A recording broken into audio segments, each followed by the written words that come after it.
Holy crap, I literally just spent 25 minutes trying to get this dang camera to turn on. Hey kids, welcome back to my channel. If you're new here, welcome to my channel. My name's Amanda. I make videos about movies, TV shows, books, and writing. Today I'm going to be talking about the legendary Quincy Jones and the documentary Quincy that you can find on Netflix. Pressure's on, Quincy's here. It's directed by Alan Hicks and Rashida Jones, who again is Quincy Jones's daughter. For those who do not know who Quincy Jones is, he is a songwriter, producer, musician, composer, arranger, and film and television producer. Throughout the last few decades, he's brought us some staples that still to this day reign with popularity. He composed and arranged for Frank Sinatra. He was actually really good friends with Frank Sinatra, as highlighted in the documentary. He's also responsible for giving us Off the Wall by Michael Jackson, Thriller by Michael Jackson, We Are the World by various artists, and most importantly, he is responsible for giving us Rashida Jones. Also, I can talk about my qualifications for this position, but first, I am gonna go throw up in a wastebasket. Thank you, Quincy Jones, for Rashida Jones. Quincy Jones is a legend in pretty much every entertainment field you can think of, but particularly the music industry. Dr. Dre has even said that he views Quincy Jones as his mentor, so he's touched so many people in the music industry and beyond, just through his raw talent and passion for the industry and the arts in general. He gave us Will Smith in The Fresh Prince of Bel-Air. He pitched that show to Will Smith. Quincy Jones discovered Oprah and got her cast in The Color Purple. Changed her life, obvi. What I liked most about this documentary was like the personal touch it had. Rashida Jones is an excellent director, as seen on Hot Girls Wanted, also on Netflix. Whoa.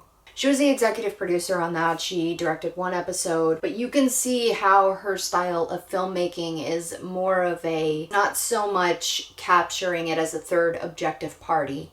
It's being in there with that person. I mean, several times throughout the documentary, Quincy, she gets on camera or speaks to him off camera, and you can hear her speaking to him, kind of interviewing him. And it just adds that nice little personal touch, you know? I really like documentaries like that don't feel so, I guess, formal or neatly packaged. It's more of like a very raw look into the life of Quincy Jones. It's a great documentary, you guys. I remember being in shock half the time because like I knew he did Thriller. I knew he was responsible for that. And I knew that he did work with Sinatra, but I didn't know any of that other stuff. I didn't know that he did Michael Jackson's Off the Wall. I didn't know that he produced We Are the World. Certainly didn't know that he was responsible for getting Will Smith on The Fresh Prince of Bel-Air. He was also super close with Ray Charles, and there are some really great moments in there where he talks about his relationship with Ray and just how much they connected on so many different occasions. There was actually one point where I think Quincy Jones was getting the Kennedy Award for like honors. Do you know which one I'm talking about? Anyway, he was there and Ray Charles performed at this ceremony and said a few words that literally made me cry. It was so sweet.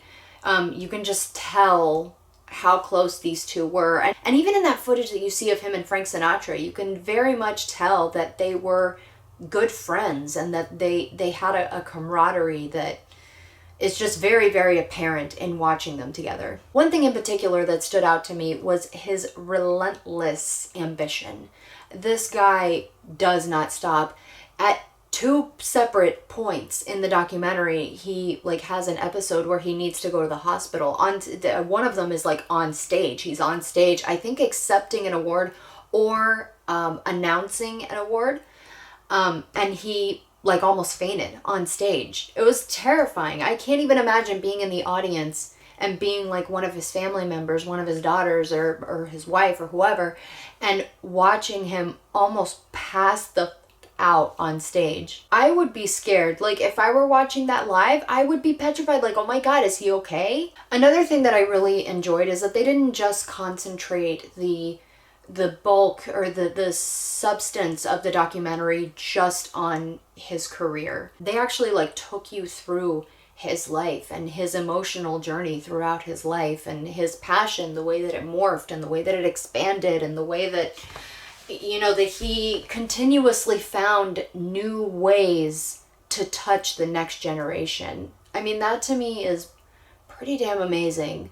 to have a person like that on this earth that just constantly wants to pay it forward to the next generation and the next generation and the next generation, and constantly wants to, add value to a particular industry. I'm trying to review this without like giving too much away about the documentary, but also give you enough context that you can just get a sense of how freaking amazing this guy is and how freaking amazing this documentary is. He also produced the National Museum of African American History and Cultures, which is huge. It was the first of its kind, and it didn't open until 2016. I mean, for me, it was enough of a shock for me to be like, wait a minute, there's no African American History Museum already, or even like a whole section of the Smithsonian or wherever. No, girl. I really enjoyed learning about him. I had heard his name before, obviously. I found myself being surprised with realizing that was my dog, sorry. Realizing just how much Quincy Jones has impacted, I would say, most of our lives. I mean, shit, if you watched The Fresh Prince of Bel-Air when you were a kid, or watched the Thriller video when you were a kid, he's touched so many different arenas within the entertainment industry and so many different genres that it's almost impossible to have not at some point in your life seen a Quincy Jones production. That to me is a true legend. That is a true icon. Someone who doesn't just stop within their realm. They reach out of their realm and, experience as many different realms as they possibly can. And that's something that I think is pretty well illustrated that Quincy Jones has done and is still to this day doing. Guy's like 81 years old and he's still rocking like it's 1972. Just saying. And I didn't know human beings played instruments, I really didn't. And so I went over to that piano slowly and I touched it, and every cell in my body said, this is what you're going to do the rest of your life. And beyond that, he, for somebody in his position, somebody that has such a huge name and such a huge presence within the industry, he seems like the most laid back guy you could possibly ever meet. He's very casual with the camera, and he's very just open and raw and honest, and you can tell that he just really wanted to tell his story. It's one of the best bio documentaries I've seen in a really long time. A lot of times with documentaries, especially with documentaries about musical figures, they tend to kind of just highlight all of their greatest hits, if you would, and they don't really take the time to delve into the person so much as delve into the work. Not that they don't delve into the person at all, they do, but they delve a lot deeper into the work. Whereas this one, I could see the separation of Quincy Jones, the person, versus Quincy Jones, the, brand or, label or whatever. It was really great. It was really great. It was really, really great. It was one of many, many documentaries that I watched throughout the final weeks of May and leading into June and July.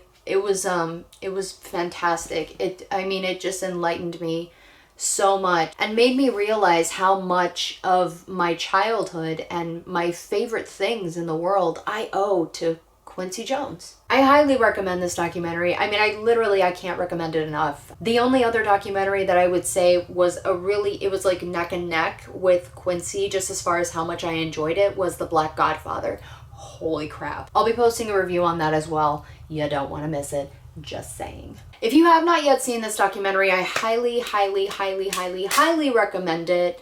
It is on Netflix still. It should be under their Black Lives Matter genre. But I'm also sure that if you just looked it up, it's called simply Quincy, you would be able to find it. You would likely be able to find it like that. I really want to hear from you guys. Have you seen this documentary? Did you know who Quincy Jones was? If you've seen it before you saw it, or if you haven't seen it, do you know who Quincy Jones is? Do you know some of the things that he has done throughout his life? If so, comment down below. And that's all I got for you today, kids. Don't forget to hit the like button on your way out if you enjoyed the content today. And also, if you haven't subscribed already, the subscribe button is literally right there. Click that and then ding the little bell so that you get notifications every time I post a new video. I post on Wednesdays. Thank you guys so much for watching, and I will see you next time.